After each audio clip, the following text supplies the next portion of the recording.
kubur Rasulullah itu sekedar setinggi jengkal, satu jengkal dari permukaan tanah.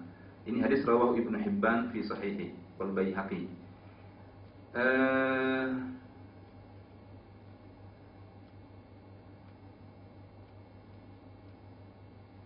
Iya.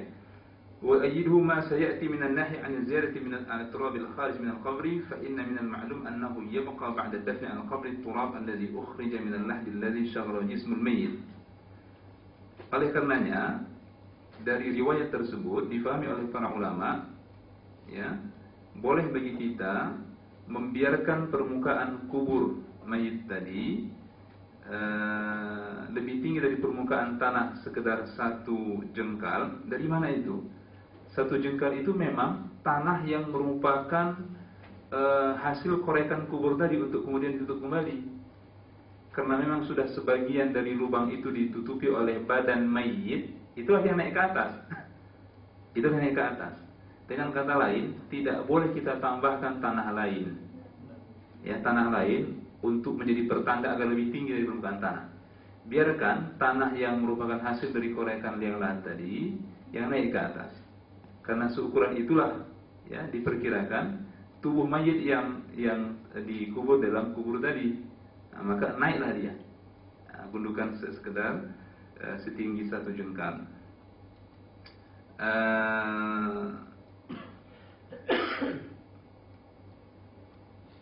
Qala al-Imam Syafi'i fil Imam Syafi'i, ya, berkata dalam kitab Al-Um sebagai berikut. Wa hibbu alla yuzada fil qabri turabun min ghairihi. Kata Imam Syafi'i, aku suka jika tidak ditambahkan tanah lain di atas kubur melebihi dari tanah yang memang merupakan galian, ya, galian dari lubang kubur tersebut. Kata Imam Syafi'i, li'annahu idza zida irtafa'a jiddan, kalau ditambah nanti akan terlalu naik, meninggi dari permukaan tanah. Wa inna uhibbu an yushkhasa 'ala wajhi al-ardi shibran aw nahaw. Aku suka jika kuburan itu sekedar naik satu jengkal saja, tidak terlalu tinggi dari permukaan tanah, ya. Nah, itu masalah pertama tadi. Setelah selesai penguburan, sebaiknya dibiarkan tanah tadi tinggi dari permukaan bumi sekitar satu jengkal. As-tsani an yu'allimahu bihajarin aw nahwihi liyudfana ilai man yamutu min ahlihi. Ya, sesuai sunnah juga bahwa sebaiknya kita taruh batu atau benda lain yang keras yang semisal dengan batu di atas kubur tadi, sekedar untuk pertanda bahwa ada mayit sefulan yang dikubur di atas yang dikubur di dalam bagian bumi tersebut. Nah, maksudnya apa? Untuk diketahui, dan jika nanti ada bagian dari ahli mayit yang menyusul wafat kemudian, bisa disatukan di dalam lahat yang sama, bisa dikumpulkan di dalam lahat yang sama. Itu antara lain hikmahnya, ya. Itu ada riwayatnya di mana Rasulullah Sallallahu Alaihi Wasallam ketika menghadiri penguburan seseorang, lantas Rasul minta dihadirkan batu. Bahkan beliau angkat sendiri waktu itu dan ditaruhnya di atas kuburan seorang sahabat tersebut, ya. Katanya apa? Wa qala ata'allamu fiha qabr akhi. Kata Rasulullah, agar aku tahu dengan batu yang kutaruh tadi bahwa di situ ada kuburan saudaraku. Kata Rasulullah, wa adfinu ilaihi man mata min ahli, dan aku kelak akan menguburkan di dalam kubur yang sama siapa yang wafat dari keluargaku. Kata Rasulullah. Nah, itu antara hikmahnya. Jadi jika merujuk riwayat ini, maka tidaklah salah kalau sekedar ada pertanda batu yang dikokohkan di atas kuburan saat ini sekedar menjadi pertanda saja, pertanda, tidak lebih, tidak sampai marah kepada bina semacam bangunan yang dipagari, tidak, sekedar tanda saja. Dan itu ada hikmahnya. Pertama, sebagai pertanda untuk mengingatkan keluarga yang masih hidup kemudian bahwa itulah kubur orang tua mereka yang telah pergi mendahului, ya, agar bisa diingatkan kepada anak cucu mereka agar mendoakan almarhum, meneladani kebaikannya. Dan juga jika ada di antara keluarga mayit yang menyusul wafat kemudian, bisa dikuburkan di dalam lahat yang sama.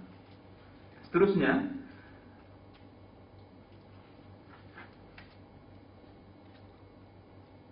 ya, diperbolehkan berdasarkan hadis Rasulullah setelah selesai penguburan semua itu, kita berdoa di sisi kuburan, mendoakan mayit ya, mendoakan mayit. Yang jadi khilaf sekarang itu membacakan talqin. Kalau sudah lihat talqin itu yang khilaf. Merujuk kepada pendapat yang dipegangi oleh para ulama salafus saleh, mereka justru menolak itu. Adanya talqin. Apa yang maksud dengan talqin di sini? Mengajari mayit. Ya fulan, jika nanti ada datang menghampirimu, malaikat menanyakan ini, jawab ini, talqin ya, mengajari artinya. Ini tidak ada dalilnya yang kuat. Yang ada adalah kita berdiri mendoakan mayit di atas kuburnya. Itu ada dalil yang sahih. Ya, mendoakan mayit, memohon kepada Allah ampunan baginya, serta menyuruh orang yang hadir agar mendoakan semoga Allah memberikan ketetapan bagi mayit ketika ditanyai dalam kuburnya. Ketetapan an yutsabbitahu bil qawli tsabit, agar Allah tetapkan mayit dengan perkataan yang tetap. Artinya apa? Perkataan la ilaha illallah, berpegang kepada tauhid dalam kuburnya dan bisa menjawab pertanyaan malaikat di dalam kuburnya.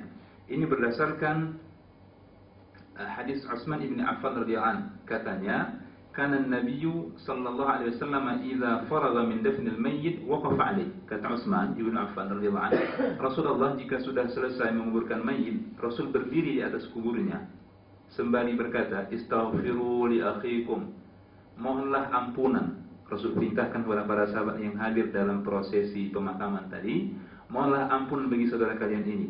Wasalu lahu tasbih, dan minta kepada Allah agar diberikan ketetapan baginya. Apa maksud ketetapan di sini? Agar Allah tetapkan dia dalam tauhid.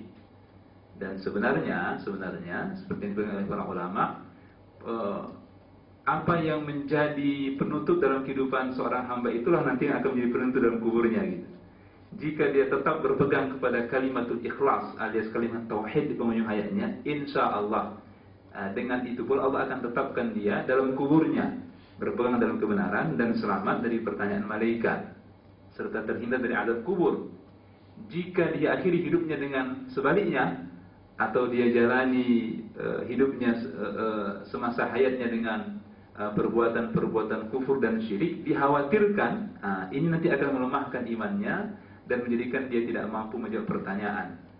Makanya Rasul perintahkan kepada para sahabat, termasuk kita umat pengikutnya, untuk mendoakan mayit usai dikuburkan, ampunan baginya, dan termasuk agar Allah berikan dia ketetapan dalam menjawab pertanyaan malaikat yang jawaban yang benar. Fa innahul ana yus'al, kata Rasul, karena sesungguhnya sekarang dia tengah ditanyai, kata Rasul. Itu hadis sahih ya, akhraja Abu Daud wal Hakim wal Baihaqi. Nah, seterusnya boleh juga wa yajuzul julusu indahu asna ad-dafni bi qasdi tadhkir al-hadirin bil maut wa ma ba'da. Boleh duduk selama tidak dalam bentuk yang yang menghinakan kuburan serta ahli kubur ya, duduk di sisi kuburan dengan maksud apa? Because ditadzkiril hadirin, mengingatkan orang-orang yang hadir akan kematian dan kehidupan setelah kematian. Jadi boleh kalau dilangsungkan prosesi nasihat, mau'izah, tausiyah di sisi kuburan ketika baru saja ada jenazah yang dikubur, boleh untuk sementara waktu ya, karena mungkin itu akan lebih menyentuh, akan lebih diingat, akan lebih kekal ya dalam kalbu seseorang ketika tausiah itu memang disampaikan di tengah kubur ya, ketika seorang mayit baru saja dikuburkan. Nah, demikianlah Bapak Ibu hadirin yang dirahmati Allah Ta'ala, beberapa hal penting terkait dengan prosesi penguburan dan apa-apa yang berlangsung usai mayit dikuburkan ya. Seterusnya sedikit saya tambahkan, melangkah kepada bab at-ta'ziyah. Ta'ziyah, kita bilang ta'ziyah sudah menjadi bahasa yang lazim kita sebut dalam percakapan sehari-hari, ta'ziyah. Apa itu ta'ziyah? Secara umum kitab-kitab